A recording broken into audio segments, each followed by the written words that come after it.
M Hallett here with David Utter in the offices of Holland and Knight, downtown Jacksonville, to talk about his work with the Southern Poverty Law Center in Florida and Duval County. David, thanks so much for sharing some time with us. Great to be here.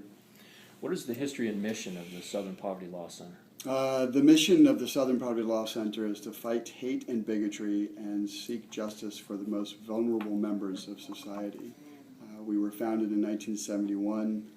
Storied civil rights lawyer Morris Dees with Joe Levin founded SPLC. We're based out of Montgomery, Alabama.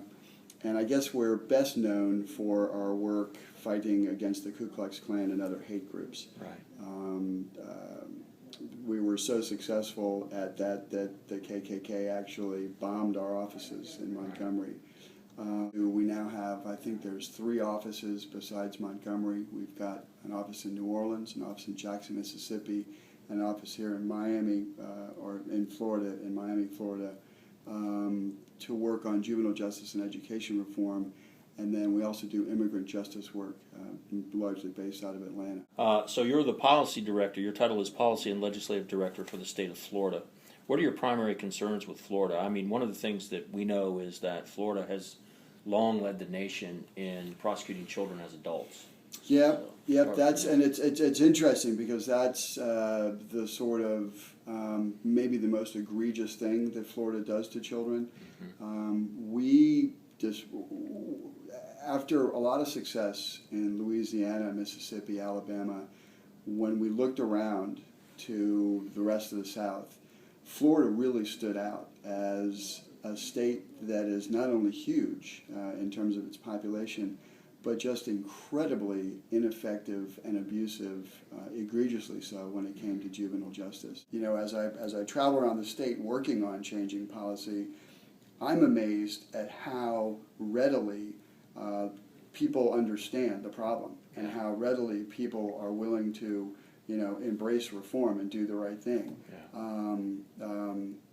Florida's, I think its main problem is it's just so darn big and so unwieldy. It's really 3 or 4 states in one state.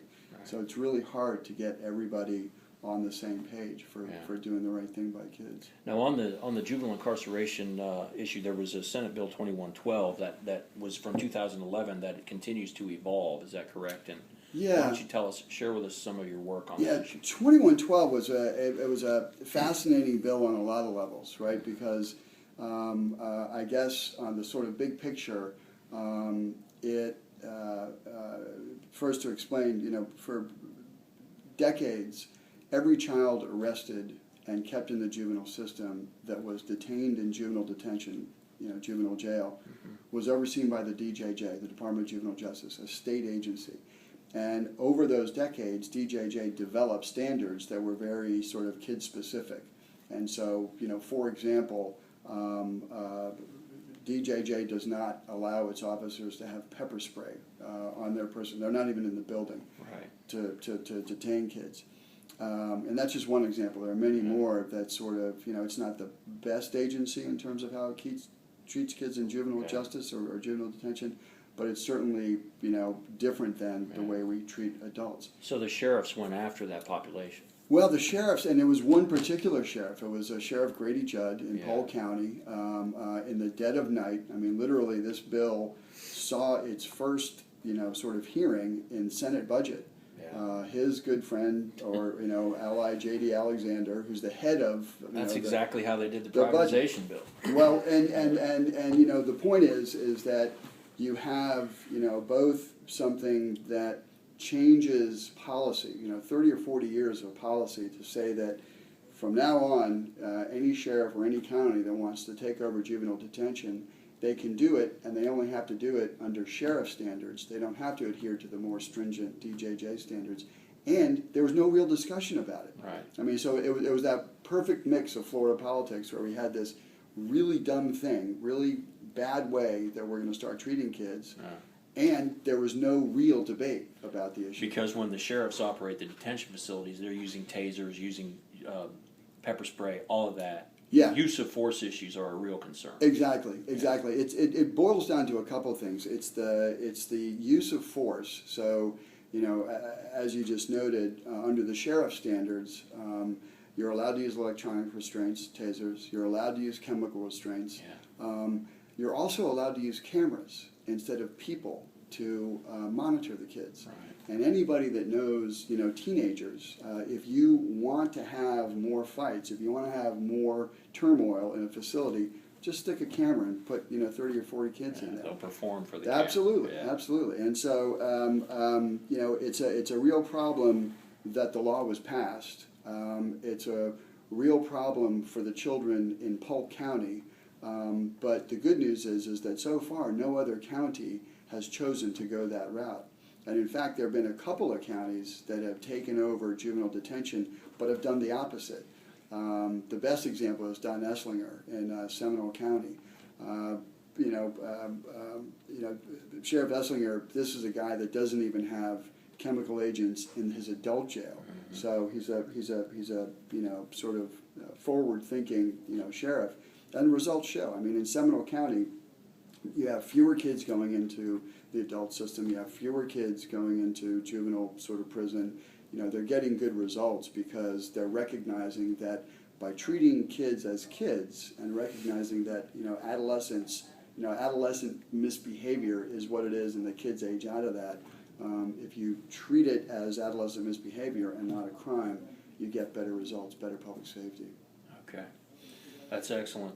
So Florida leads the country, and as you know, Duval County leads Florida. So we are sitting in the world's worst jurisdiction for juvenile incarceration right here in Florida. I like the way you conceptualize this problem as a human rights abuse, because it seems to me that that's clearly what it is, and that all the data show two things. Number one, juvenile incarceration and detention makes kids worse, and obviously it costs taxpayers more.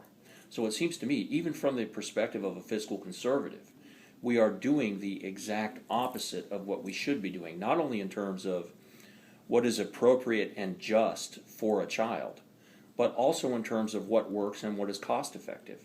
So can you share with us, we're working together on the Jacksonville Juvenile Justice Coalition. Right. And can you share with us the Southern Poverty Law Center's concerns about what's going on in Duval and some of the data? Well, look, you're exactly right on the Duval sort of standing out. For years now, we've understood that juvenile prison, juvenile incarceration, is the least effective and the most expensive way to deal with juvenile delinquency. The recidivism rate out of Florida's juvenile prisons is 75% if you track the kid for 5 years. It's also hugely expensive. I think when you crunch the numbers from last year, 300 or 400 kids from Duval went into Florida's prisons at the lowest possible cost. Each of the facilities, each of the risk levels have different costs. But if you take it at the most reasonable estimation, there's $15 million that was spent on locking Duval's kids up. Now, that's $15 million that I'm more than happy to spend if it gets us good results, right? I mean, there is one bottom line for juvenile delinquency treatment. Does the kid recidivate? Does the kid reoffend? And so we're obviously not getting good results for that money. It's even made worse when you look at the alternatives. There are programs like multisystemic therapy, like functional family therapy, like therapeutic foster care for those kids that don't have a home, that are home-based, that are community-based, and that are proven to be effective. They cost about 10% of what residential care costs, and yet Florida doesn't have enough money to fund those programs for kids, but has plenty of money for the $180 million juvenile prison industry. So, we know what's right. Yeah. We know it works. We've got proof. We've got data. It's a lot less expensive.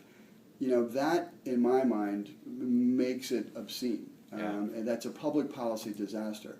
Now, you can support juvenile justice reform and doing the right thing for public safety reasons, and I'm all for that. But the reason the Southern Poverty Law Center is dedicated to these issues is because the children that are getting the raw end of the deal here, the children that are being pushed into residential as opposed to multisystemic therapy, FFT, they're largely African American. Right. I mean, let's face it; these are not my kids. Right. These are not your kids. These